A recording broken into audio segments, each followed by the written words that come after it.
Praise Lord. സാംസ് 32. ലംഘനം ക്ഷമിച്ചും പാപം മറച്ചും കിട്ടിയവൻ ഭാഗ്യവാൻ. യഹോവ അകൃത്യം കണക്കിടാതെയും ആത്മാവിൽ കപടമില്ലാതെയും ഇരിക്കുന്ന മനുഷ്യൻ ഭാഗ്യവാൻ. നിത്യമായും ഞാൻ മിണ്ടാതിരുന്നപ്പോൾ നിത്യമായ ഞെരുക്കത്താൽ എൻ്റെ അസ്ഥികൾ ക്ഷയിച്ചുപോയി.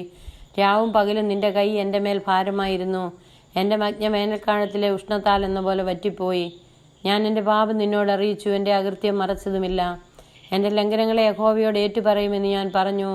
അപ്പോൾ നീ എൻ്റെ പാപത്തിൻ്റെ കുറ്റം ക്ഷമിച്ചു തന്നു.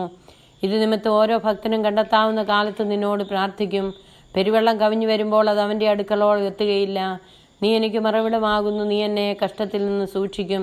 രക്ഷയുടെ ഉല്ലാസഘോഷം കൊണ്ട് നീ എന്നെ ചുറ്റിക്കൊള്ളും. ഞാൻ നിന്നെ ഉപദേശിച്ച് നടക്കേണ്ടുന്ന വഴി നിനക്ക് കാണിച്ചു തരും. ഞാൻ നിന്റെ മേൽ ദൃഷ്ടി വെച്ച് നിനക്ക് ആലോചന പറഞ്ഞു തരും. നിങ്ങൾ ബുദ്ധിയില്ലാത്ത കുതിരയെയും കോവർ കഴുതയും പോലെ ആകരുത്.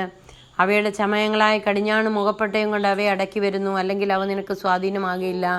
ദുഷ്ടന് വളരെ വേദനകളുണ്ട്. യഹോവയിൽ ആശ്രയിക്കുന്നവനെയോ ദയ ചുറ്റിക്കൊള്ളും. നീതിമാന്മാരെ യഹോവയിൽ സന്തോഷിച്ച് ആനന്ദിപ്പീൻ. ഹൃദയപരമാർത്ഥികൾ എല്ലാവരുമായുള്ളവരെ ഘോഷിച്ചുല്ലസിപ്പീൻ.